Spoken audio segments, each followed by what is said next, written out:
Before we begin this incredible true story, please take a moment to subscribe to our channel and press the bell icon so you never miss another inspiring tale that will touch your heart. Sarah Mitchell stood in the training room of the downtown fire station, her hands trembling slightly as she adjusted her uniform. It was her first day as a trainee firefighter, and she had worked harder than anyone could imagine to get here. The room smelled of sweat and determination, filled with 15 other trainees who all seemed more confident than her. Most of them were men, their broad shoulders and easy laughter making Sarah feel small. But she had not come this far to back down now. Her father had been a firefighter, and his memory pushed her forward every single day. She took a deep breath and joined the others as the instructor began explaining the day's drills. Sarah listened carefully, knowing that every word mattered. She needed to prove herself, not just to the others, but to herself.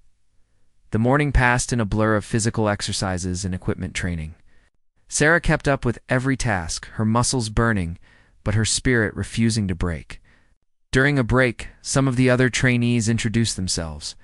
Most were friendly, though a few looked at her with doubt in their eyes. One man named Jake seemed particularly skeptical, whispering to his friend while glancing in her direction. Sarah pretended not to notice. She had faced doubt before, and it only made her more determined. When the instructor called them back, they moved to the practical training area where a mock building stood, complete with smoke machines and obstacles. This was the real test, and everyone knew it. The instructor explained that they would practice rescue techniques in pairs. Sarah was partnered with a woman named Michelle, who gave her an encouraging smile.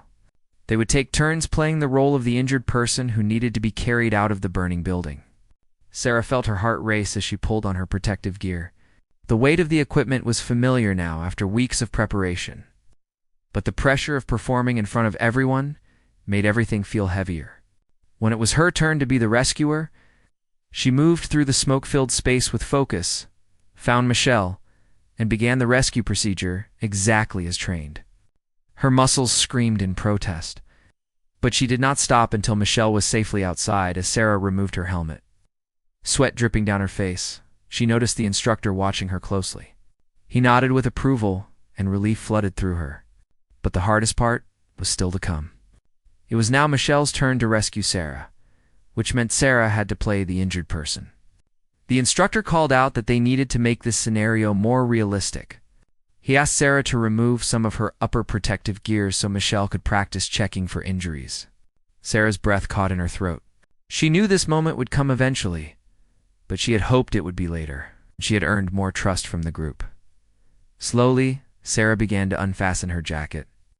Michelle stood nearby, ready to begin the exercise, unaware of what was about to be revealed. The other trainees had gathered around to watch and learn, their eyes fixed on the demonstration. Sarah pulled her shirt aside slightly to expose her shoulder and upper chest area, as the instructor had requested. The room suddenly felt colder. Michelle's hands froze in midair. Someone gasped. Sarah kept her eyes down, feeling the weight of every stare.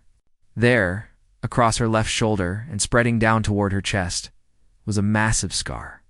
The skin was twisted and discolored, a permanent reminder of a night Sarah had tried so hard to forget. The silence in the room was deafening. Even the instructor seemed momentarily speechless. Sarah could feel her cheeks burning with embarrassment and anger at herself for caring what they thought. She had known this moment would come, yet standing here under their shocked gazes felt worse than she had imagined. Jake, the skeptical trainee from earlier, stared with his mouth slightly open. Others looked away quickly, unsure of how to react. Only Michelle remained steady, her eyes meeting Sarah's with a question that her voice was too polite to ask. Sarah wanted to cover herself and run from the room, but something inside her refused to show weakness. She had survived worse than uncomfortable stares, after what felt like an eternity, but was probably only seconds. The instructor cleared his throat. He was about to say something when Sarah spoke first, her voice stronger than she felt. She told them that 5 years ago, when she was just 19 years old, there had been a fire in her family home. Her father, the firefighter she had mentioned to no one here, had been away on duty that night. The smoke alarms had failed, and by the time Sarah woke up, flames had already consumed the hallway outside her bedroom. She had been trapped with her younger brother, who was only 8 years old. The memory of his terrified face still haunted her dreams. Sarah had known they could not wait for help. She wrapped her brother in wet blankets and tried to shield him, with her own body as they escaped through the flames. Her brother had made it out with only minor smoke inhalation. But Sarah had not been as fortunate. The flames had caught her clothing, and by the time neighbors pulled her to safety, the damage was done. She spent 2 months in the hospital, enduring painful treatments and multiple surgeries. The physical scars were permanent, but they were nothing compared to the emotional weight she carried. Her father, who had spent his career saving others, had blamed himself for not being there to save his own children. He became distant and eventually left the fire service, unable to face the job that had taken him away during his family's darkest moment. Sarah's mother had struggled to keep the family together, working extra shifts to pay the medical bills while trying to help both her children heal. Sarah paused in her story, looking around at the faces of her fellow trainees. Some had tears in their eyes. Jake, who had been so dismissive earlier, looked at the ground with shame written across his features. The instructor stood with his arms crossed, listening intently. Sarah continued, explaining that her brother had grown up afraid of fire, suffering from nightmares and anxiety. She had watched him struggle through years of therapy, always wondering if she could have done something differently that night. The guilt had eaten at her, even though everyone told her she was a hero for saving him. She did not feel like a hero. She felt like someone who had barely survived, and was left with daily reminders on her skin of what she had lost. The decision to become a firefighter had not come easily. For years, Sarah had avoided anything related to fire services, the sight of fire trucks making her feel sick with anxiety. But as she watched her father sink into depression and her brother continued to struggle, she realized that fear was controlling all of their lives. She began researching fire safety, learning everything she could about how fires start and how they can be prevented. Knowledge slowly replaced some of her fear. Then one day, she saw a news report about a firefighter who had saved 3 children from a burning apartment. The look of relief on the parents' faces sparked something inside her. She wanted to give other families what her own had lost that night. A feeling of safety and gratitude instead of trauma and guilt. Training to become a firefighter, while carrying the physical and emotional scars of that night, had been the hardest thing Sarah had ever done. Every time she walked into a smoke-filled training room, her body wanted to run. Her therapist had warned her that this career choice might be too triggering, too dangerous for her mental health. But Sarah knew that running from her fear would mean letting that fire win. She had to face it, had to prove to herself and to her family that they could reclaim their lives from that terrible night. So she pushed through every panic attack during training, every moment when the smell of smoke made her want to vomit, every nightmare that left her shaking and covered in sweat. Now, standing in front of her fellow trainees with her scar exposed and her story told, Sarah felt something shift inside her. The shame she had carried for so long began to feel lighter. These people were not looking at her with pity anymore, but with respect. Michelle, her training partner, had tears streaming down her face. She stepped forward and gently pulled Sarah into a hug, careful of her injuries. One by one, other trainees approached, offering words of encouragement and respect. Jake was one of the last to approach, his earlier arrogance completely gone. He apologized for his dismissive attitude, admitting that he had judged her without knowing anything about her.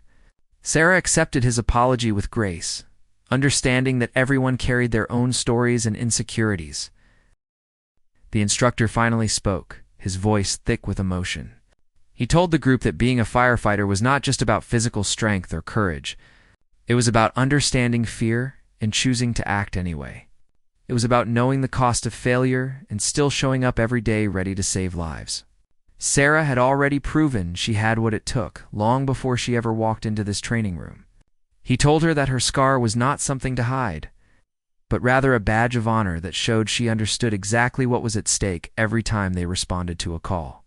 The other trainees nodded in agreement, and Sarah felt tears finally escape down her cheeks. The training continued that day, but everything had changed. Sarah was no longer the uncertain woman trying to prove herself. She moved through the exercises with new confidence, her fellow trainees treating her as an equal and, in many ways, as an inspiration. When they practiced rescue scenarios, others asked her for advice.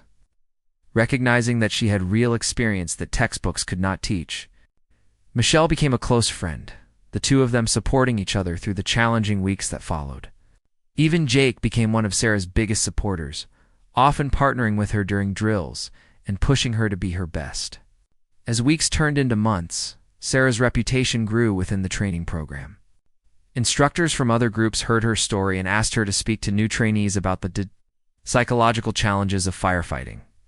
At first, Sarah was hesitant, uncomfortable with the attention. But she realized that sharing her experience could help others who might be struggling with their own trauma or fears. She began speaking openly about her panic attacks during training, the nightmares that still came sometimes, and the therapy that helped her manage the psychological weight of her past and her chosen career.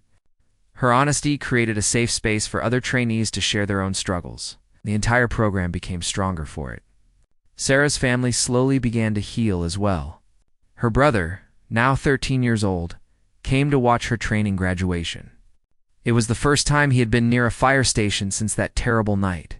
Sarah saw him flinch when a truck's siren went off, but he stayed, his hand gripping their mother's tightly.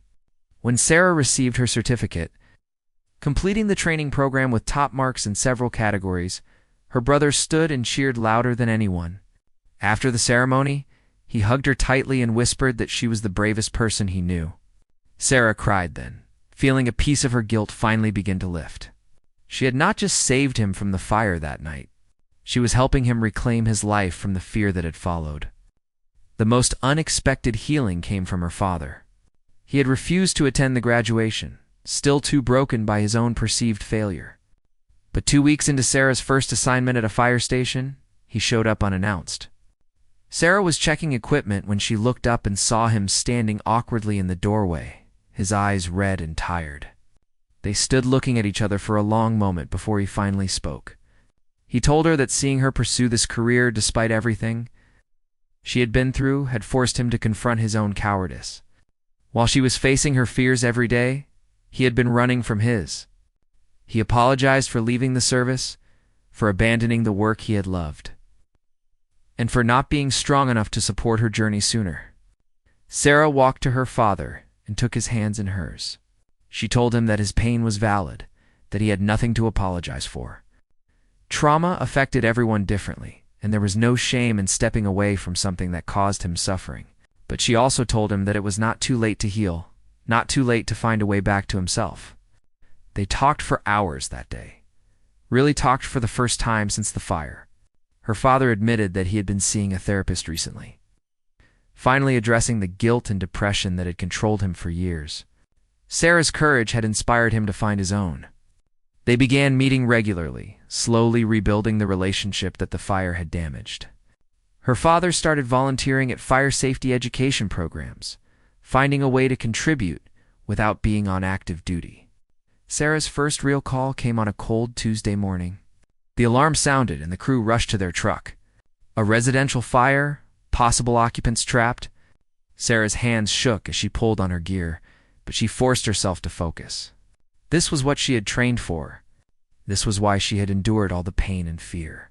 As the truck raced through the streets, Sarah closed her eyes and took deep breaths, using the techniques her therapist had taught her. When they arrived at the scene, smoke was pouring from the second floor of a small house. Neighbors stood outside crying, saying an elderly couple lived there and they had not seen them come out. Without hesitation, Sarah and her partner Jake moved toward the building. The heat was intense, the smoke thick and disorienting. For a moment, Sarah was 19 again, trapped in her bedroom with flames surrounding her. Her breath caught, panic rising in her chest. Then she heard Jake's voice through her headset, calm and steady, asking if she was okay. She was not alone this time. She had training, equipment, and a team that had her back. Sarah pushed forward, and together they found the couple huddled in a back bedroom, too scared and disoriented to escape. Sarah took the woman, while Jake helped the man, and they guided them through the smoke to safety. Outside, as paramedics attended to the couple, the elderly woman grabbed Sarah's hand. Through tears and coughs, she thanked her, saying Sarah was an angel sent to save them. Sarah felt her own tears coming, but held them back until later. As the adrenaline faded and they returned to the station, Sarah finally let herself cry in the locker room. They were not tears of sadness or fear, but of release and triumph. She had faced her worst nightmare and had saved lives. The fire that had scarred her body had not destroyed her spirit. If anything, it had forged her into someone stronger, someone capable of turning tragedy into purpose. Michelle found her there and sat beside her without saying a word, just offering quiet support. Eventually, Sarah smiled through her tears. She knew there would be more calls, more moments of fear, more challenges to overcome. But she also knew that she was exactly where she was meant to be. The scar on her shoulder, once a source of shame, now felt like a map of her journey. It reminded her of what she had survived, what she had overcome, and why every life she saved mattered so deeply to her. She was no longer just a victim of fire. She was a firefighter, someone who ran toward the flames when others ran away. Years later, Sarah would become one of the most respected firefighters in her department. She would speak at schools and community centers about fire safety, always showing her scar and telling her story to drive home the real consequences of fires. She would mentor young firefighters, especially those dealing with trauma or fear, helping them find their own courage. Her brother would graduate from high school without any major incidents, his anxiety managed, and his life moving forward. Her father would eventually return to the fire service in a training capacity, finding peace and teaching others the skills he had once used. And her mother would finally stop working multiple jobs, was able to relax knowing her family had found their way back to each other. The day Sarah pulled her shirt aside in that training room and exposed her scar, she had expected judgment and pity. Instead, she found respect and community. She learned that vulnerability could be strength, that scars told stories worth sharing, and that the things we survive can become the foundation of our greatest achievements. The silence that fell over that room had not been one of horror, but of recognition. Everyone there understood in that moment that they were in the presence of someone who truly knew what they were signing up for. Someone who had already paid a price most of them could not imagine, and who was still choosing to serve.